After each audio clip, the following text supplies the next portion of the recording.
series of poems for you that I'm hoping, actually I know, they'll fit together really nicely.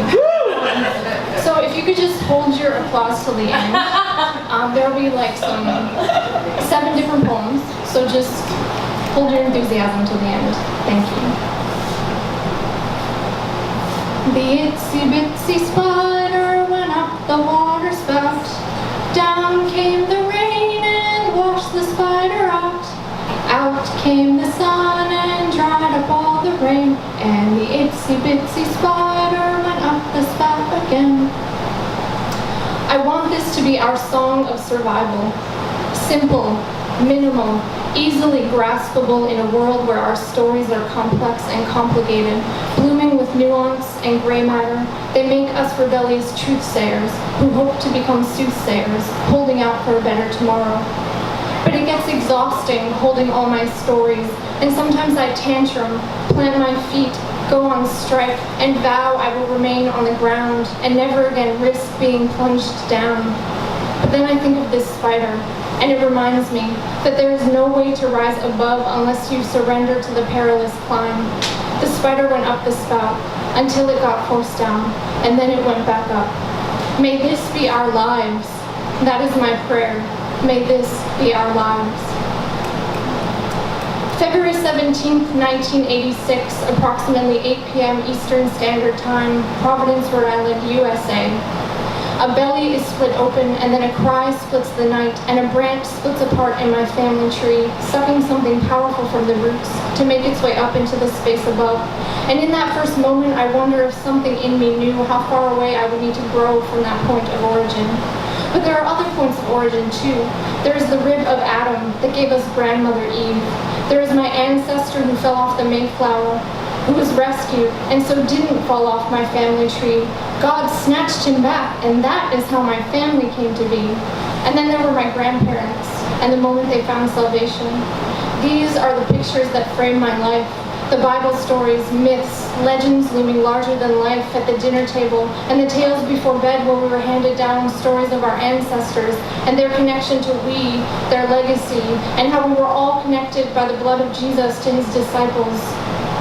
And it made their flesh like our flesh, and our family history was told as an extension of what happened in the Bible. We were God's next chapter, doing the Lord's work, following along like his disciples. Nobody in my family ever just made a life decision. They made it like Peter, or like Paul, or like Noah, or not like Jonah, and not like Judas, or like Ruth, like my middle name, Ruth. There is power tucked into this kind of metaphor. It makes our lives like their lives like ours, and then we actually are part of the same family tree. And Jesus even said that being part of the kingdom of God is being like being part of the branch. And do you want to be one of the ones that gets pruned away, or do you want to be one of the ones that bears fruit? These stories brought to life phantoms from generations past, and today they sit thick in my bones, are buried beneath my skin, are the roots in my soil, are the weeds in this flower bed. Long, long ago, Naomi, the god of the sky, was hoarding all the stories of the world. A spider named Anansi didn't think this was right, and so he spun a thread up into heaven and climbed for days to get the stories back. We need those stories, he told Naomi. I don't think you understand how important they are. But Naomi was skeptical and struck a hard bargain, and wouldn't release the stories unless Anansi brought him 3 dangerous beasts and 1 invisible fairy. Anansi was discouraged and didn't know if he could do it. Come on, Anansi, buck up, said his wife when he returned to Earth. I know exactly what to do. And it was under her wise guidance that Anansi was able to capture the beast and the fairy, present them to Naomi, and bring the world its stories. Imagine if you had been in the world on that day, sitting outside your home, swinging in a hammock, walking down the street. You were there, but you were storyless. There was no remember when, or let me tell you about my life, or you won't believe what just happened, or guess what so-and-so just told me. None of that. There was only silence to fill in the space between our joy and fears, smiles and tears. But then came Anansi and his wife and their heroics, and what must have washed the spider down on that day was the lifeblood returning into our veins, and the return of our voices, and the renewed opportunity to find meaning in the madness, even if the meaning was simply the story itself. Story matters, like a line that connects the dots scattered in the universe. Each one represents a moment where our souls got snagged and left some matter of us behind. We must tend to the pictures that emerges from those dots.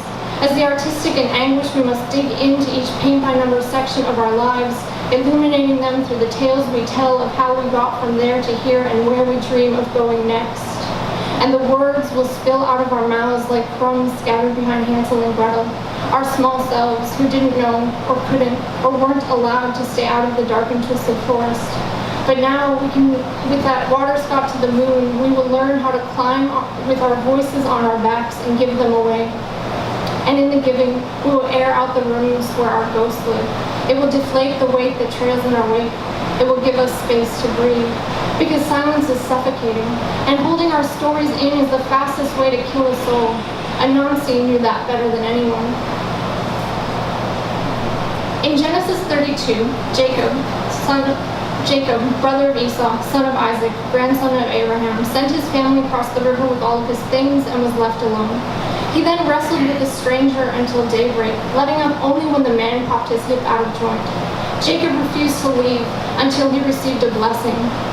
Later he told people he had seen the face of God and walked for the rest of his life with a limp. I adopted this tale of Jacob and his fight in the night as mine when I was told to pick a biblical life model as a teenager. It was somebody who I could pray, whose story I could pray over myself and live my life in the spirit of. I was desperately in need of comfort from my church-stained, pew-scalded body, and so I picked him, Jacob, for his honesty and anger, and because he didn't stop fighting. You were born a fighter, my parents have told me, too many times to count, their voices absent of pride. A therapist once asked me, when are you going to put your fist down and quit fighting reality? Another therapist recently told me, your arms are too short to box with God. But the truth is, it is still the middle of my life's night, and I don't feel close to daybreak, and I have not seen my blessing, and my hip is still intact, and so I cannot believe that there are limits here. My heart beats along with the Jacob as I imagine the minutes, as they turn into hours, as they turn into the entire night. And there is no slackening in my muscles, there is no giving up, there is no slowing down. My heart, the strongest muscle in my body, will not stop wrestling. There are not enough square meters of skin to hold the amount of trauma that has been jammed within, so I will not stop wrestling until I've seen the face of God, because that trauma burns like an oil lamp lighting up my every night, and it reminds me of the altars consecrated to the Lord that were kept lit constantly. My soul has taken the weight of my soul has taken a lesson from that, and I am burning on my insides, waiting for God to see, for him to show up and bless me and tell me this was never how it was meant to be. Long ago, in ancient Greece, there was a young woman named Arachne. She was the daughter of a shepherd who was skilled in dyeing wool, and she spent her days spinning and weaving and spinning. She became so adept and wove tapestries so beautiful that many humans and animals, nymphs and fairies came from all over the land to see her work.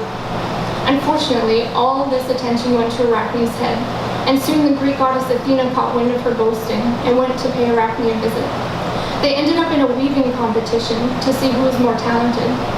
Athena wove an incredible depiction of the Parthenon, while Arachne used her weaving to tell tales of Zeus and the other gods' trickery, misogyny, and debauchery. Upon seeing this tapestry, Athena was infuriated, and in a fit of rage she revoked Arachne's ability to weave. Devastated and ashamed, Arachne went away and hung herself. After this, Athena was horrified and brought Arachne back as a spider, giving her life as the world's smallest and most consistent weaver of webs. I like to imagine we are all descendants of Arachne, opening our bellies to spin webs with threads made of bravery. We tell stories that even the gods would turn away from, because our honesty is fierce. And in our weaving, our fingers won't dance around the truth. They will cut straight to the heart and won't smooth the ragged edges. But sometimes I still get afraid of the Athenas that walk this world. I worry even that you might be one, and that if I were to tell you what I really wanted to tell, your guffaws would echo from here into forever. You would tell me to tone it down, tell the truth. No, the other truth. The truth that makes you feel better than the one my story leaves you with, in all its sadness, with the grief I can't shake, and the pain that won't fade. Because the threads I spin are made of ache, and the pictures I weave contain the colors of loss, And while yes, I can paint a picture of a sunset or a moonrise that makes you feel more alive, I'm afraid you will turn away when it comes time to tell the tales from my darkest nights. In 1 Kings 19, the prophet Elijah was in trouble. Queen Jezebel was hunting him for making her god, Baal, look like a fool.